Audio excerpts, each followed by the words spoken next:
Hər kəsi salamlayıram. Bu videomuz y bərabərdir kök 6x birinci dərəcədən kök 6x funksiyası dərsinin izahları olacaq. Və şöyle diqqətlə qulaq asın. Deyək ki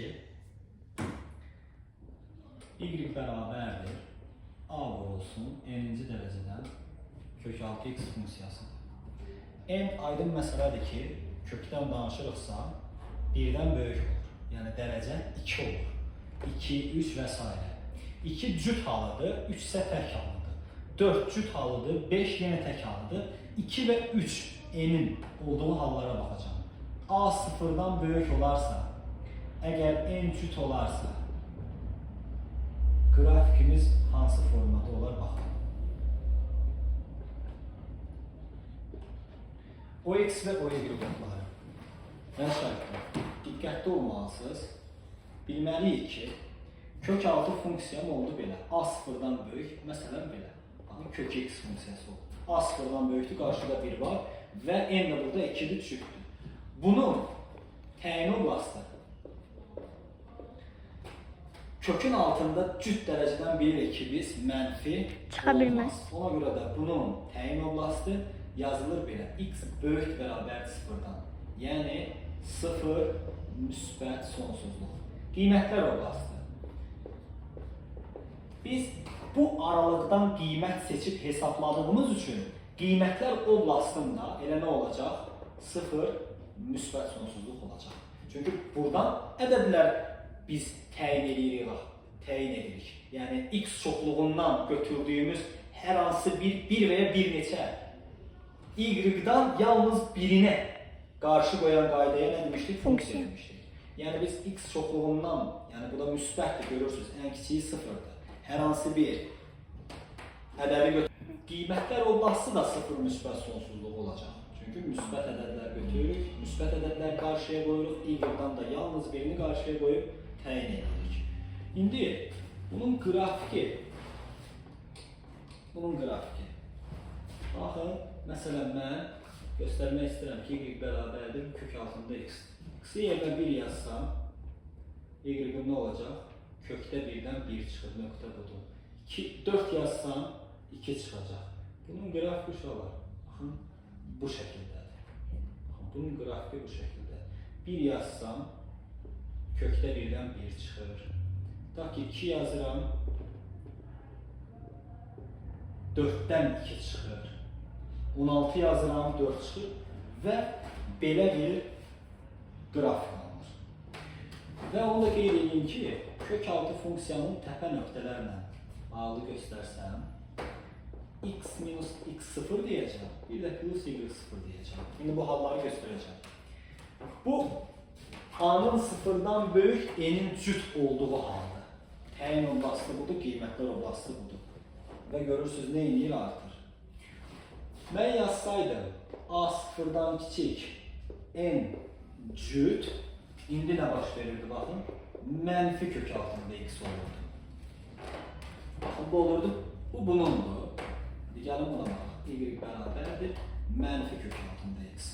Bunun təyin oblastı yenə də x kökün altında cüt dərəcədən olduğu üçün mənfi sonsuzluq ilə nədir? Müsbət sonsuzluqdur. Lakin qiymətlər oblastına fikir verin. Daha doğrusu, üzr istəyirəm, mənfi müsbət sonsuzluq yazdığı. Kökün altında cüt dərəcədən mənfi olmaz axı. Dedik ki, nə olmalıdır? 0 müsbət sonsuzluq. Kökün altında cüt dərəcədən mənfi olmaz. İndi biz bu ədədlərdən birini burada qarşıya qoysaq, y-in qiyməti necə alınacaq? Mənfi alınacaq. Deməli, onun qiymətlər oblastı hər zaman mənfi sonsuzluqdan 0-a qədər olacaq. Baxın, diqqətli olun, fərq yarandı. Və qrafikini qursaq, şöyle baxın, belə bir qrafik olacaq. Niyə? Çünki x-a 1 verəndə y-in mənfi 1 alır. Baxın, gördünüz, artıq mənfi bir qiymət alındı. Bu aralardan bir qiymət var. X-a tutaq ki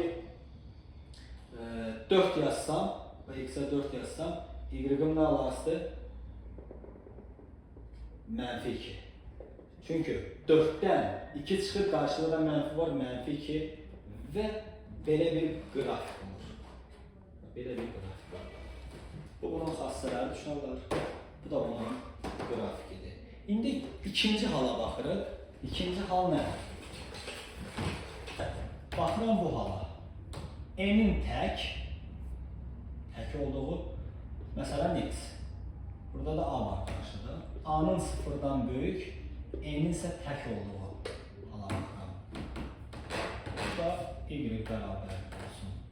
Uşaqlar, burada nə baş verir? Diqqətlə baxmalısınız bu hissəyə. Bax ki, mən yazdım.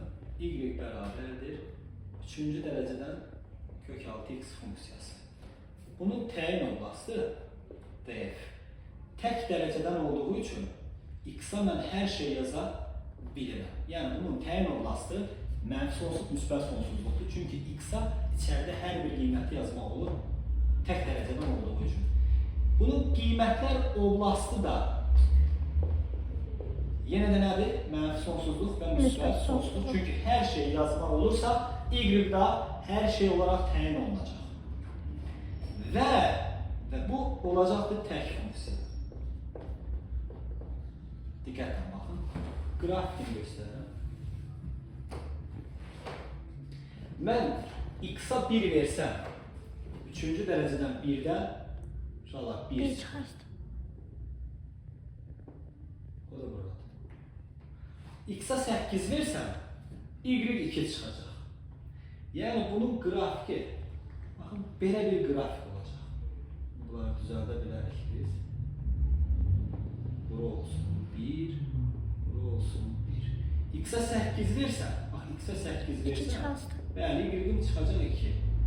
Bu da yerləşir burada. Baxın 2. Və diqqət edəcəyiniz məqam odur ki, mən bayaq cüt funksiyada y bərabərdir kök x funksiyasında x-a mənfi qiymətlər verə bilmirdim. Çünki kökün altı mənfi olmaz. Amma burada bilirəm. X-a mən mənfi 1 versəm, 3-cü dərəcədən mənfi 1-dən elə mənfi 1 çıxır. Gəlir nöqtə düşür bura.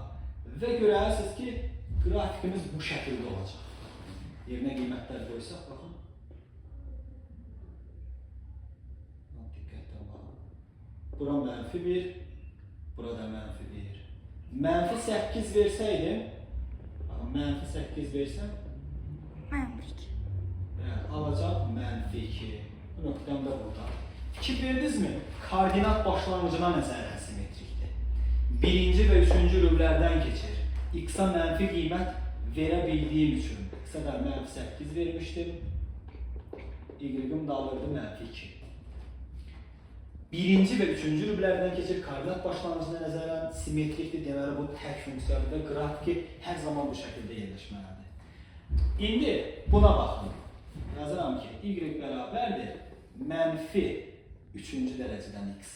Yəni bu hala baxıram. A-nın sıfırdan kiçik, E-nin isə yenə tək halda. İndi x-a mən 1 verirəm, y-im alır mənfi 1. Buradır. X-a 8 verirəm, y-im alır mənfi 2. Deməli, buna baxın. X-a 1 versəm, y-im alır mənfi 1. Bu da burada. X-a 8 versəm, y-im alır mənfi 2. 8 verəndə də mənfi 2 olsun bura. Yəni, belə bir qrafik. Yazı sərgər eləsək. Belə bir qrafik. Diqqətlə fikir verin. İndi mən x-a mənfi 1 verirəm. Tək dərəcə vermək olar. Y-im alır müsbət 1.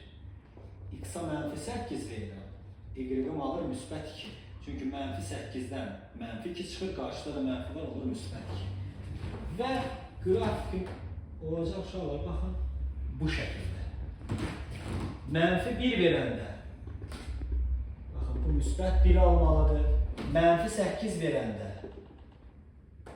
deyək ki, biraz yuxarıdan getdi. Bu da bunu almalıdır. Qrafikin fikir verdinizsə, yenə də koordinat başlanğıcına nəzərən simetrikdir. Və yerləşdir 4 və 2-ci rüblərdən. Yəni, y bərabərdir 3-cü dərəcədən x ilə n tək olanda, a sıfırdan böyük olanda keçir 1 və 3-cü rüblərdən tək funksiyadır, koordinat başlanğıcına nəzərən simetrikdir. A0-dan kiçik n tək olanda 2 və 4-cü rüblərdən keçir, yenə də tək funksiyadır və qrafiki də bu şəkildədir. İndi bəzi digər hallara baxaq. Belə hallar da ola bilər. Məsələn, kök altında tutaq ki, bizə deyir x-3-ün qrafikini qurun. Bunun qrafikini qurmaq üçün bu cüt olduğu üçün burada x-3 böyük bərabər 0 olmalı dedik. X də böyük bərabərdir 3-dən. Deməli, bura 3-dürsə, bura 3-də artıq. 3-dən kiçik qiymətləri ala bilməz. Baxın, məsələn, 2 al desək, 2 çıx 3 mənfi olur. Yəni olmaz, cüt dərəcədən olduğu üçün. Ona görə də qrafikin, baxın, yerləşir bu şəkildə. Tutaq ki, y bərabərdir x plus 2 vermişlər bizə.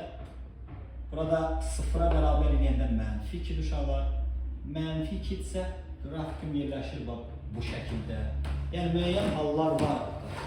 Tutaq ki, y bərabərdir bizə deyir ki, məsələn, x plus 1. Bunun qrafikini qurur. İndi bunun qrafikini qururam. X-ın aydın məsələdir ki, ən kiçik 0 alır. X 0 alanda y-ni alır, 0 üstə 1 gələndə 1 alır. Və qrafikim yerləşir bu şəkildə. Diqqətli oluruq. Sonra ola bilər ki, y bərabərdir. Deyək, məsələn belə. Tutaq ki, kök altında x bu halı yazacaq. Bax indi. X çıxılsın 2, üstə gəl 3. Bu halı yazıram. İndi fikir verin uşaqlar. X-ın 2 qiymətində y neçə alır? 3. Çünki 2 çıx 2, 0, üstə gəl 3, 3 edir. X-ın 2 qiymətində buraya 2 olsun, x alır 3. 3 də bura olsun. Və o nöqtə bu nöqtədir. Qrafikim olur bu şəkildə. Bütün halları yazma olar uşaqlar əslində. Sadəcə bilmək lazımdır ki, qrafikim hansı formadadır, hansı formaya görə yazılır. Ən azından hər hansı bir çətinlik çəkdiyiniz zaman, əgər tapa bilmirsinizsə qrafiki, x-in yerinə 2 yazdınız, məsələn burada, y qaldı 3. Məsələn, x-in yerinə yazın 3, y qalacaq 3 çıx 2, 1 üstə gəl 3, 4. Nöqtəni qeyd edin burada və həmin o əyrini özünüz cızıb hər hansı bir testin cavabını izləyə biləcəksiniz. Ola ki, kök 6x funksiyasından da bu qədər.